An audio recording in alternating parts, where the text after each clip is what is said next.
Meet the tomorrow today. ICFI is the bridge between tomorrow and today.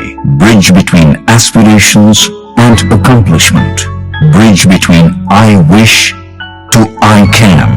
I will remove the gap. Welcome to the I am ICFI. Belief called I can fly above imagination.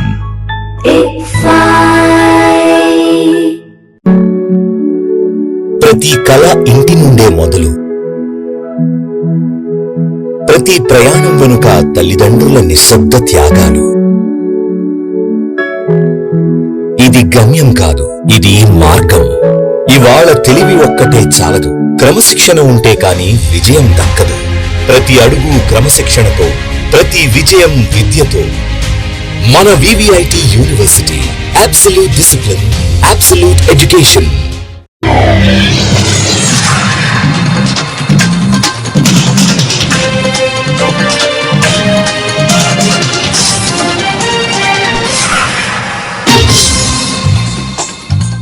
నమస్కారం, city news తెలుగుకి స్వాగతం. ఈనాటి వార్త విశేషాలు. మాజీ మంత్రి Kodali నానిపై TDP జాతీయ ఉపాధ్యక్షులు బుద్ధ వెంకన్న ఫైర్ అయ్యారు. ఈ సందర్భంగా బుద్ధ వెంకన్న మాట్లాడుతూ, చంద్రబాబు రాజుకి భిక్ష పెడితే ఎమ్మెల్యే అయిన వ్యక్తి కొడాలి నాని అని, హనుమంతుని ముందు కుప్పగంతులు వేసిన విధంగా నాని వంశల తీరు ఉందని, దమ్ముంటే మా మీద నిలబడండి అని సవాల్ చేశారు. చంద్రబాబు నిలబెట్టిన వ్యక్తుల మీద చిత్తుగా ఓడిపోయారు. సవాలు చేసి జబ్బలు చేసిన ఇద్దరు తోకముడిచారు. ఓటమి తర్వాత కొడాలి నాని కొంతకాలం అజ్ఞాతంలోకి వెళ్లారని, ఇప్పుడు మళ్లీ నాగుపాములాగా బుసలు కొట్టాలని చూస్తున్నారన్నారు. మీలాగా దాక్కుని తిరిగ్గా వచ్చే రకం కాదు, దమ్ముగా దర్జాగా మీ తప్పులన్నీ ఎత్తి చూపామని, రెండేళ్లు అడ్రస్ లేకుండా పోయి ఇప్పుడు వచ్చి వాగుతున్నావన్నారు. కొడాలి నాని అనే కొడాలి నాగు, కొడాలి నాగని ఎందుకంటున్నానంటే 2004లో బాబుకు పాలు పోసినట్టు చంద్రబాబు నాయుడు గారు అతనికి టికెట్ ఇచ్చి 2009లో టికెట్ ఇస్తే, బాబుకు పాలు పోస్తే ఎవరైతే పాలు పోసారో ఆయన కాటేసినట్టు చంద్రబాబు గారి మీద బుసలు కొట్టలేదు. ఓసీపీ ప్రభుత్వంలో కొట్టి కొట్టి కొట్టి కొట్టి కొట్టి తొడగొట్టాడు, కాలు కొట్టాడు, చెయ్యి కొట్టాడు, తలకాయ కొట్టాడు. డామ్ డోమ్ నా మీద నువ్వు పోటీ చేయ, ఓసీ మీద లోకేషన్ పోటీ చేయమని ఆ గొర్రెగారు. హనుమంతుడి ముందు కుప్పి గింతలు వచ్చినాడు. అసలు కుప్పి గింతలు కూడా పనికిరారు. ప్రతి ప్రెస్ మీట్ లో దమ్ముంటే నా మీద నువ్వు పోటీ చంద్రబాబు గారు, వంశీ మీద లోకేష్ గారిని పోటీ. వంశీ కూడా ఇదే డైలాగ్. ఈరోజు పెద్ద మోనార్కుల్లా 2024లో పవన్ కళ్యాణ్ గారికి వ్యతిరేకమే. ఏదో మాకు చీరుకులు తెచ్చి లేదా కార్యకర్తలే వేరు తీసి ఏదో మళ్ళీ నీ వైపు అక్కడ గురువారంలో నీ వైపు వస్తారనుకుంటున్నామేమో. కళ ఏమైంది నీ విరవేగంతనం? ఈ రాష్ట్రంలో వైసీపీ క్యాండిడేట్లు ఓడిపోయినటువంటి 164 మందిని అడగండి. మీరు 175 మందికి 11 మంది ఎమ్మెల్యేలు గెలిచారు.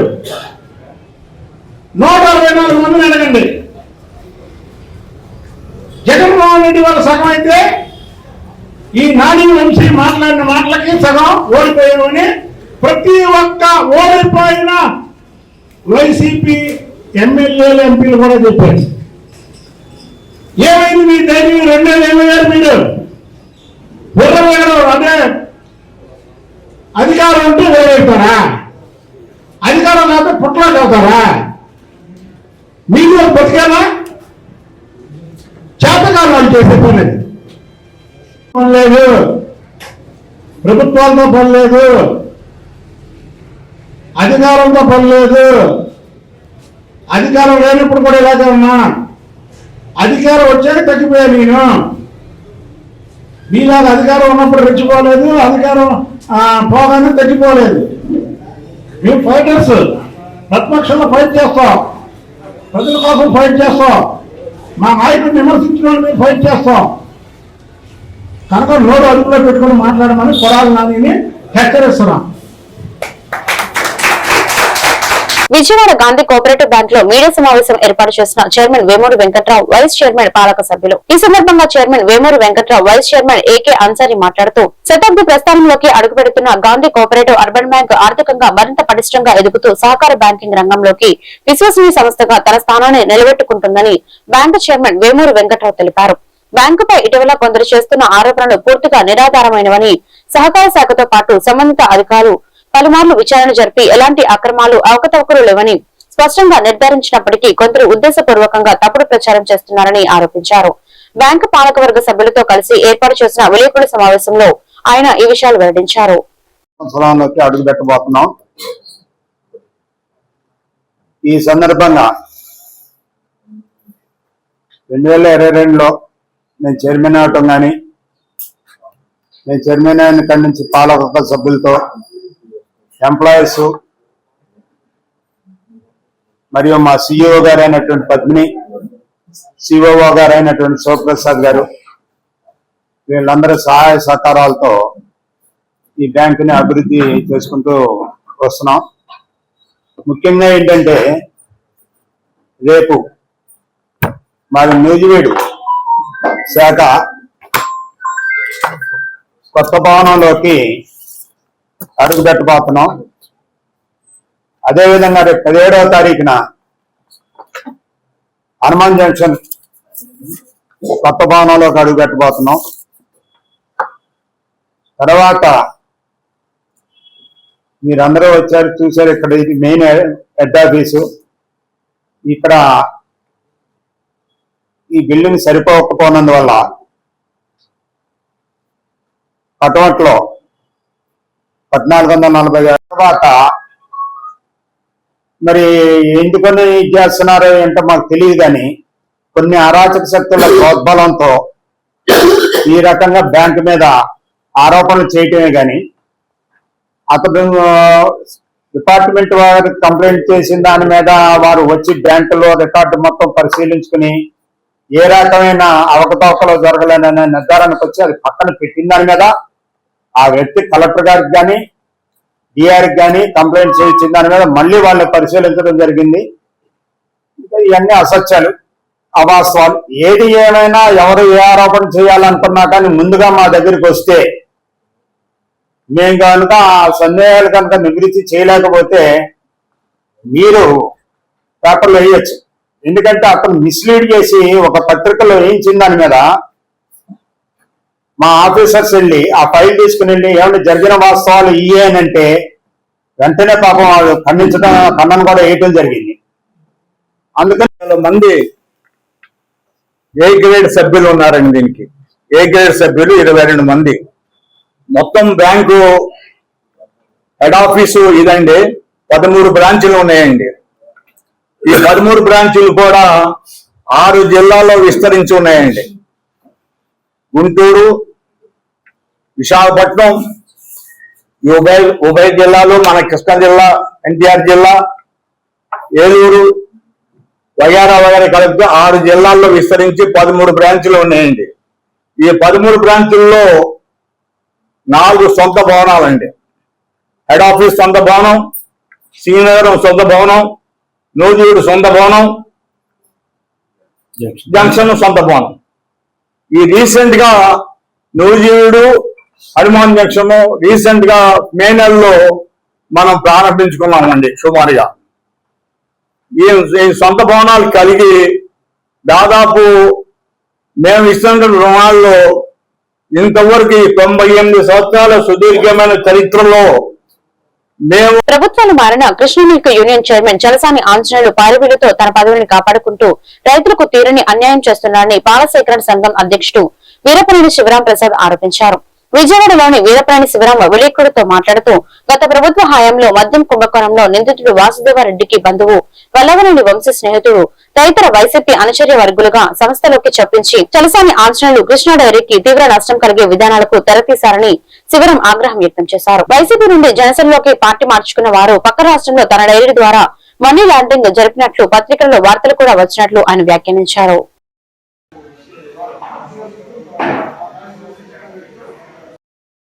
అనేది ఈ చైర్మన్ ఆధ్వర్యంలో మాకు చాలా బాధ కలిగిస్తుంది.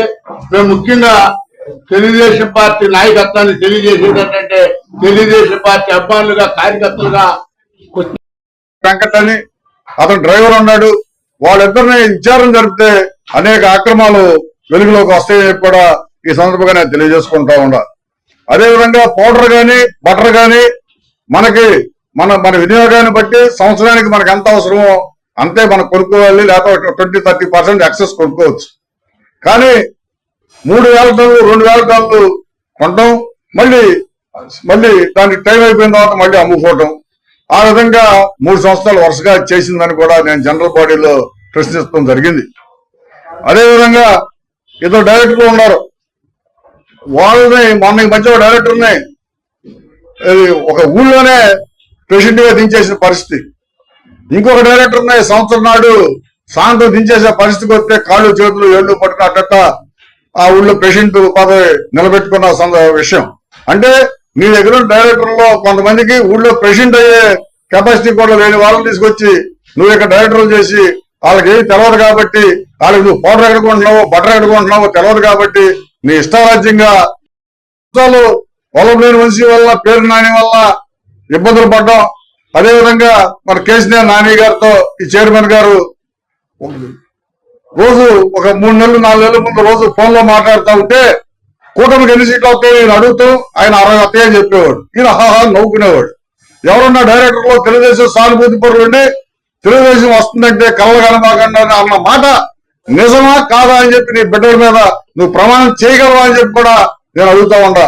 ఆ రోజున వైసీపీ అధికారంలో ఉన్నప్పుడు పాల పార్టీ అన్నావు, ఈ రోజున తెలుగుదేశం అధికారంలోకి వచ్చిన పసుపచ్చ చొక్కా వేసి తిరుగుతున్నావు, ఏంటి తొందర నీతి అనేది చెప్పి అడుగుతున్నాం. మేమున్నాం, మేము పదవి ఉండా లేకపోయినా మేము బతికినంత కాలం ఈ తెలుగుదేశం పార్టీకే మేము కట్టుబడి ఉంటాం తప్పితే మా తల తీసినా కూడా ఇంకొక జెండా కూడా మేము చూడమని చెప్పి కూడా ఈ సందర్భంగా మేము తెలియజేసుకుంటూ, ఇటువంటి నీతి నీ దగ్గర ఉందా అని చెప్పి కూడా ఈ సందర్భంగా నేను ప్రశ్నిస్తూ, మీరు ఇంత సమయానికి మీరు కౌలూరు గ్రామం అండి. నా పేరు తాడికొండ రమేష్ బాబు. నేను విజయ డైరీకి సంబంధించినటువంటి సొసైటీలో ప్రెసిడెంట్ గా పనిచేశానండి. నేను విజయ డైరీ చైర్మన్ గారి మీద నేను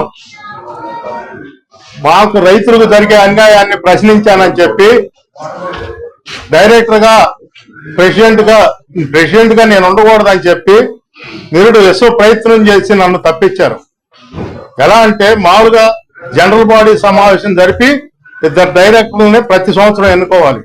ఆ జనరల్ బాడీలో ఆ 2 డైరెక్టర్లను ఎన్నుకున్న తర్వాత ప్రెసిడెంట్ క్యాండిడేట్ ని రాస్తారండి. వాళ్ళకి డబ్బు ప్రలోభాలు చేసి వాళ్ళని వేయనీయకుండా నన్ను తీసేపించాడు. దానికి మైలవరం కాన్స్టిట్యున్సీ అధినాయకత్వం కూడా పనిచేసింది. నేను 40 సంవత్సరాల నుంచి పార్టీ కోసం పనిచేసినటువంటి వ్యక్తిని, పార్టీ పెట్టిన దగ్గర నుంచి ఈ రోజు కాదు ఏ రోజైనా సరే ఈ బొమ్మ పెట్టుకొని నేను తిరుగుతా. నాకు పదవి ఉండా లేకపోయినా నాకు పదవితో సంబంధం లేదు. నాకు తెలుగుదేశం పార్టీ కార్యకర్తగానే నేను పనిచేస్తా. కానీ ఈయన చలసాని ఆంజనేయులు గారు తెలుగుదేశం పార్టీకి పోయిన 5 సంవత్సరాలు ఎక్కడా కూడా పని చేయకుండా వైసీపీ వాళ్ళకి అంటగాగి వైసీపీ వాళ్ళతోటి వాళ్ళకి కమిషన్లు ఇచ్చుకో. విజయవాడ నగరం వీసన్ రోడ్ లో నూతనంగా ఏర్పాటు చేసిన శుభప్రదం షోరూమ్ లో సినీ నటి అనసూయ లాంఛనంగా ప్రారంభించారు. లేడీస్ ఫస్ట్ ఫ్యాషన్ లో బెస్ట్ అనే ట్యాగ్ లైన్ తో ప్రజలందరికీ అందుబాటులో ఉండే విధంగా చీరలు, డ్రెస్ మెటీరియల్స్, 1 గ్రామ్ జ్యువెలరీ ఒకే ప్రాంగణంలో ఏర్పాటు చేయడం అభినందనీయమని ఈ సందర్భంగా అనసూయ పేర్కొన్నారు. వీసన్ రోడ్ మోడర్న్ సూపర్ మార్కెట్ సమీపంలో నూతనంగా శుభప్రదం షోరూమ్ ను ఏర్పాటు చేశారు. ప్రముఖ సినీ నటి అనసూయ భరద్వాజ్ ముఖ్య అతిథిగా విచ్చేసి శుభప్రదం షోరూమ్ ను లాంఛనంగా ప్రారంభించారు. అనంతరం షోరూమ్ లో ఏర్పాటు చేసిన వివిధ రకాల చీరలను పరిశీలించడంతో పాటు వాటి నాణ్యత, ధరల వివరాలను నిర్వాహకులకు అడిగి తెలుసుకున్నారు. ఈ సందర్భంగా ఆమె మాట్లాడుతూ అమ్మవారి ఇళ్లైన విజయవాడలో శుభప్రదం వారు అందించిన ఎరుపు, ఆకుపచ్చ రంగుల చీర కట్టుకుని రావడం చాలా సంతోషంగా ఉందన్నారు. లేడీస్ ఫస్ట్ ఫ్యాషన్ లో బెస్ట్ అనే ట్యాగ్ లైన్ తో వచ్చిన ఈ షోరూమ్ లో కలెక్షన్స్ ధరలు తనను తాను ఎంతగానో ఆశ్చర్యపరిచాయని ఇక్కడ ధరలు చాలా అందుబాటులో ఉన్నాయని కొనియాడారు.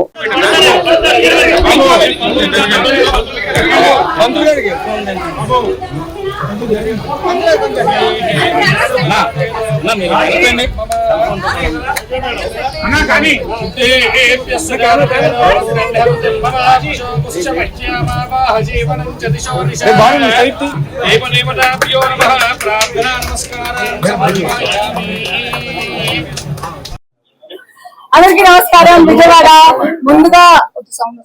ముందుగా అందరికి మీరు హెడ్లైన్ వేసుకుంటే నాకు తెలుసు, but I have to say I'm sorry, కొంచెం లేట్ అయిపోయింది. ఏంటంటే మన అమ్మవారి అంటే విజయవాడలో చక్కగా రెడ్ అండ్ గ్రీన్ కాంబినేషన్ చీర పంపించారు మన శుభప్రదం వాళ్ళు. దాన్ని స్టైల్ చేసుకోవాలి, నేను కనీసం 4 సార్లు జడ తీసి ఈ కోసం చక్కగా రెడీ అయ్యి కొంచెం లేట్ అయిపోయింది.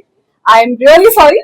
దానికి కూడా మళ్ళీ ట్రాఫిక్, నేనేదో ఓవర్ కాన్ఫిడెంట్ వెళ్ళిపోవచ్చు అనుకున్నది 25 నిమిషాలు పడుతుంది. సో అప్పుడు కొంచెం లేట్ అయిపోయింది. బట్ మీరు అయినా కూడా మన శుభప్రదం ఫ్యామిలీకి అండ్ నాకు ఇంత మంచి వెల్కమ్ చెప్పినందుకు థ్యాంక్ యూ సో మచ్. ముందుగా విజయవాడ మీడియా ప్రతినిధులందరికీ కూడా thank you for being patient. And చాలా హ్యాపీగా ఉంది ఈ రోజు. శుభప్రదం లేడీస్ ఫస్ట్, ఇంకా నెక్స్ట్ ఫ్యాషన్ లో బెస్ట్. సో దమ్మున్న శుభప్రదం విజయవాడలో లేడీస్ ఫస్ట్, ఫ్యాషన్ లో best. I'm extremely happy to be here today to participate in the grand launch. And మన సత్యనారాయణ అల్లప్ప గారు, మనందరం ఇష్టంగా సత్యబాబు గారు అని పిలుస్తున్నాం, ఆయన సత్యమణి సునీత గారు, గణేశ్వర్ గారు అల్లప్ప, అండ్ దెన్ సునీత గారు, సారీ భవానీ గారు, and then Rohan Allappa, this entire family. అసలు డిఎన్ఏ టెస్ట్ అవసరం లేదు, ఎవరికి ఏది రావాలో ఎవరికి ఏది ఇష్టం ఉంటుంది హ్యాపీగా. I think clothing is to each. మీరు అందరూ నేను లుంగి వేసుకున్నాండి నేను బలంతం చేయలేను కదా, అంతే. లుంగి అన్నా హ్యాపీ, పంచాలు చెప్తే ఇంకా అప్పుడు తెలుస్తుంది మీకు మీ డ్రీమ్స్ లో వచ్చేలా ఉండాలి. అదే నాకు అలా క్లోజ్ చేయాలి అంటే ఇలా కాదు. Thank you. You guys have been so sweet and patient. Thank you. Saris అంటే నాకు బరువు అనిపించేది, బట్ మీరు నన్ను చీరల్లో ఇష్టపడటం, అప్పుడు మీ కళ్ళతో నన్ను నేను ఇష్టపడటం, and now I'm very comfortable in saris and చాలా ఇష్టంగా. ఫస్ట్ థింగ్ స్టోర్ లాంచ్ అంటే నాకు చీర పెట్టుకోవచ్చు అనే ఒక మోటివేషన్ ఉంటుంది కదా, అది. చైర్మన్ ఈ రోజు ప్రారంభించడం ఇది బేసిన్ రోడ్ లో ఇక్కడ మాకున్న స్థలంలో అతి గ్రౌండ్ ప్లస్ 2 ఫ్లోర్స్ షోరూమ్ లభ్యమైంది. నేను యాక్చువల్ గా షాపింగ్ మాల్ అని మొత్తం ఆల్ వెరైటీస్ కడతానికి ప్రయత్నం చేశాను. ఇక్కడ మాకు ఇంతే జాగా దొరికింది కాబట్టి ఈ జాగా కంప్లీట్ గా లేడీస్ కాన్సెప్ట్ తో ప్రారంభం చేయడం. ఇక్కడ 99 రూపాయల నుంచి అప్ టు 40,000 మనకి శారీస్ కానివ్వండి, చుడిదార్స్ కానీ, వెస్టర్న్ వేర్, అలాగే one gram jewellery, blouses complete గా లేడీస్ వేర్ సంబంధించి ఇక్కడ ప్రారంభం చేయడం జరుగుతుంది. ముఖ్యంగా మేము 4వ షోరూమ్ అండి శుభప్రదం. ముఖ్యంగా ఈ షోరూమ్ సమయంలో 4వ షోరూమ్ ప్రారంభం చేయడానికి అతి ముఖ్య కారణం మీరు జెన్యూన్ గా ప్రాబ్లమ్ చేస్తాం. అలాగే నాకున్న ఎక్స్పీరియన్స్ తోటి 32 years ఎక్స్పీరియన్స్ తోటి మనకి ప్రోడక్ట్స్ అలాగే 2029 ఎన్నికల్లో పరిశ్రమల గొడ్డలతో జగన్ చంద్రబాబు ప్రభుత్వాన్ని రాజకీయ సమాధి చేస్తారని, చంద్రబాబు ఇచ్చే గొడ్డలి కట్టెలు కొట్టడానికి కూడా పనికిరాదని, ఆ తుప్పు గొడ్డలి మాకు అవసరం లేదని మాజీ మంత్రి కొడాలి నాని అన్నారు. రావణ్ ను జోసెఫ్ గా మార్చింది ఎవరు? కమ్మ వ్యక్తిని దళితుడిగా క్రిస్టియన్ గా మార్చింది టీడీపీ. ఎల్లో మీడియా వారనని, రావణ్ క్రిస్టియన్ కాదని, వేల్ రూపంలో చంద్రబాబు పాత్ర లేదని ఎవరైనా చెప్పగలరా? రావణ్ జగన్ ను తిడతారు, పవన్ ను ఇంకా ఎక్కువ తిడతారు, కానీ లోకేష్ బాలకృష్ణ చంద్రబాబును ఒక్క మాట కూడా అనడని, ఈ వ్యవహారంలో వైసీపీకి ఎలాంటి సంబంధం లేదని, చంద్రబాబును నమ్ముకుంటే జనసేన మునుగుతుందని, డిప్యూటీ సీఎం డమ్మీ సీఎం కు రాష్ట్రంలో వాల్యూ లేదన్నారు. యాక్టింగ్ సీఎం లోకేష్ మాటలే చెల్లుబాటు అవుతాయని, హిందూ క్రిస్టియన్లు కలిసిమెలిసి ఉంటున్నారని, మీరు చేసే కుట్రలకు మీరే బలవుతారన్నారు.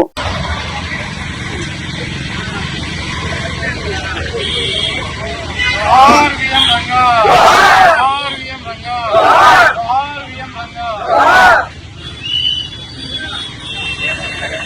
ఇప్పుడు చెప్పింది ఒకటే, గొడ్డల పార్టీ అంటే చంద్రబాబు ఇచ్చే తుప్పు గొడ్డలు, కట్టెలు కొడదా కూడా పనికిరాని గొడ్డలు మాకు అవసరం లేదు. 2029లో జగన్మోహన్ రెడ్డి గారికి రాష్ట్ర ప్రజలు గొడ్డలు ఇస్తారు, పరశురాముడు గొడ్డలు. ఆ గొడ్డలితో మీ ప్రభుత్వాన్ని, మీ పార్టీని రాజకీయ సమాజ్ చేసి భూమిలో పాతి పెడతాడని చెప్పి నేను అప్పుడు చెప్పి దానికే కట్టుబడి ఉన్నాం. అది గొడ్డల పార్టీ, పరశురాముడు గొడ్డలు. అది 2029లో ప్రజలు ఇస్తారు. ఈ కట్టెలు కొడతా కూడా పనికిరాని తుప్పు గొడ్డలు మాకు అవసరంలా, అది వాళ్ళ దగ్గర ఉంచుకోమని చెప్పండి. అదేవిధంగా ఇప్పుడు ఆయన రావణ్ అని పిలవాలా, జోసఫ్ అని పిలవాలా? ఇప్పుడు ఆయన కుటుంబ సభ్యులు కానీ, ఆయన కానీ, ఆయన యూట్యూబ్ చూసే, మీడియా చూసేటువంటి వ్యక్తులు కానీ అతన్ని రావణ్ అంటారు. అతన్ని జోసఫ్ గా ఎవరు మార్చింది? ఎవరు? ఏబిఎన్ రాధాకృష్ణ గారా, TV5 బిఆర్ నాయుడా, మహాన్యూస్ వంశీనా? ఎవరు మార్చారు ఆయన? రావణ్ ని జోసఫ్ గా మార్చింది ఎవరు? దేనికి మార్చారు రావణ్ జోసఫ్? కారణం ఏంటి? అదేవిధంగా అతను నేను కమ్మ అని చెప్పాడు. అతను భార్యగాడు వచ్చి నా భర్త కమ్మ అని చెప్తాను. వీళ్ళు కాదు అతను దళితుడు. ఎందుకు అతను కులం కూడా ఎందుకు మార్చేశారు? అతనే చెబుతున్నాడు ఏమని, నేను క్రిస్టియన్ కాదు అని. కాదు, నువ్వు క్రిస్టియన్వే. కులం మార్చేశారు. కమ్మ అంటే కాదు దళితుడు అంటున్నారు. నా పేరు రావణ్ అంటే కాదు, నీ పేరు జోసఫ్ అంటారు. నేను క్రిస్టియన్ కాదురా బాబు అంటే కాదు, నువ్వు క్రిస్టియన్ అంటారు. అసలు ఈ రాధాకృష్ణ గారికి కానీ, ఏబిఎన్, TV5 బిఆర్ నాయుడికి కానీ, ఈ మహాన్యూస్ వంశీకి కానీ అతని కులాన్ని, పేరుని, మతాన్ని మార్చాల్సినటువంటి అవసరం ఎందుకు వచ్చింది? ఇప్పుడు అతను రావణ్ అంటే ఈ రాష్ట్ర ప్రజలు గుర్తుపెడతారా, జోసఫ్ అంటే గుర్తుపెడతారా? అతను చెప్పింది, అతని భార్య చెప్పింది, అతని అనుచరులు చెప్పింది ఇదేది కరెక్ట్ కాదు. వీళ్ళు ముగ్గురు పెట్టిన పేర్లే కరెక్టా? నేను ఒకటి అడుగుతున్నా, సరే రావణ్ వాళ్ళు చెప్పినట్టు మా మనిషి అయితే పిఠాపురంలో బెయిల్ ఎందుకు వచ్చింది అతనికి? పవన్ కళ్యాణ్ రావణ్ అరెస్ట్ చేసిన రోజు ఆయన అత్యవసర మీడియా సమావేశం పెట్టి పలానా సెక్షన్ ప్రకారం ఇది నేరం, పలానా సెక్షన్ ప్రకారం అది నేరం, పలానా సెక్షన్ ప్రకారం మీరు అరెస్ట్ చేస్తారు, జైల్లో పెడతారు, పలానా సెక్షన్ ప్రకారం మీరు కనుక మర్యాదగా మాట్లాడకపోతే తీవ్రమైనటువంటి చర్యలు ఉంటాయని సెక్షన్ అని చదివింది పవన్ కళ్యాణ్ గారు. జగన్మోహన్ రెడ్డి పవన్ కళ్యాణ్ గారు చదివింది, పవన్ కళ్యాణ్ గారు చదివారు. ఆయన మీద కేసు ఎవరు పెట్టారు? పిఠాపురం పోలీస్ స్టేషన్ లో జనసేనలు పెట్టారు. పెడితే ఆయన అక్కడ తీసుకెళ్లారు. పిఠాపురంలో బెయిల్ ఎవరు ఇప్పించారు? మేము ఇప్పించామా? జగన్మోహన్ రెడ్డి గారు నేను ఫోన్ చేసి సిఐకి, నాకు డిఎస్పీకి, ఎస్పీకి మా రావణ్కి బెయిల్ ఇచ్చేయండి అని చెప్పామా? ఎవరు ఇచ్చారు బెయిల్? ఇన్ని సెక్షన్ మధ్యాహ్నం చదివితే రాత్రికి బెయిల్ వచ్చింది ఆయనకి. కారణం ఎవరు? మేమా, చంద్రబాబు నాయుడు? అయిపోయింది. అక్కడి నుంచి ఆయన ఎక్కడ కాకినాడ రూరల్ ఎమ్మెల్యే నానాజీన జగన్మోహన్ రెడ్డి, నరే జగన్మోహన్ రెడ్డి నీకు దమ్ముంటే రా, నేనేంటో చూపిస్తా అన్నాడు. సర్లే జగన్మోహన్ రెడ్డి రావటం టైం పడుతుందేమని చెప్పి ఈయన పంపించాడు, ఈయన సంగతి చూడండి అని. ఎవరిని? రావణ్ణి పంపిస్తే అక్కడ కూడా బెయిల్ వచ్చేసింది. మరి ఎందుకు వచ్చింది బెయిల్? ఎవరు ఇప్పించారు? జగన్మోహన్ రెడ్డి గారు మళ్ళీ రూరల్ ఎస్పీ కూడా ఫోన్ చేసి ఇచ్చామా బెయిల్ అని చెప్పాడు, లేకపోతే మేము చెప్పామా? సరే ఇక్కడ బాలసోడి గారు ఎంపీ గారు ఉన్నాడు, ఇక్కడ పంపించమంటే బందరు పంపించారు. బందరు పంపిస్తే ఏమైంది? అక్కడ డోకుపారు గ్రామ శివారు బిఆర్ నగర్ లో టీటీడీ నిధులు 10 లక్షలతో శ్రీ కోదండ రామాలయ మందిరం పునర్నిర్మాణ కార్యక్రమంలో ఎమ్మెల్యే వెనిగండ్ల రాము పాల్గొని భూమి పూజ శంకుస్థాపన చేశారు. ఈ సందర్భంగా ఆయన మాట్లాడుతూ శతాబ్దానికి పైగా చరిత్ర కలిగిన శ్రీ కోదండరాముడు ఆలయ పునఃశంకుస్థాపన వేడుకల్లో పాల్గొనడం ఎంతో సంతోషంగా ఉందని, ఆలయాలు అనేవి కేవలం పూజలకు మాత్రమే పరిమితం కాదని, అవి మన సంస్కృతికి, సాంప్రదాయాలకు, సమాజ ఐక్యతకు నిలువుటద్దాలన్నారు. భక్తులందరి సహకారంతో ఈ రామాలయ నిర్మాణాన్ని త్వరగా పూర్తి చేసి విగ్రహ ప్రతిష్టాపన వేడుకలు కూడా ఎంతో వైభవంగా నిర్వహిస్తామన్నారు. శంకుస్థాపన వేడుకల్లో AP state where housing corporation chairman రావి వెంకటేశ్వరరావు, గ్రామస్తులు పెద్ద సంఖ్యలో పాల్గొన్నారు.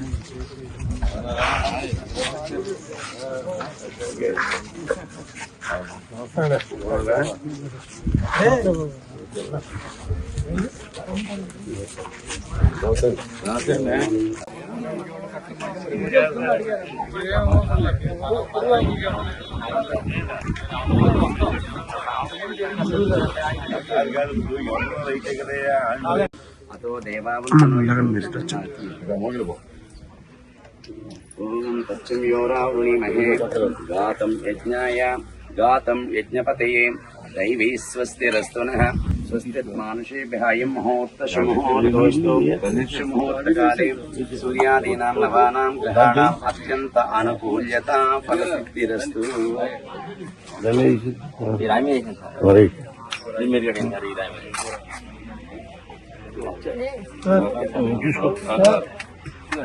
ఈ వార్తలు ఇంతటితో సమాప్తం. మరొక బిల్టన్లో మళ్ళీ కలుద్దాం. నమస్కారం.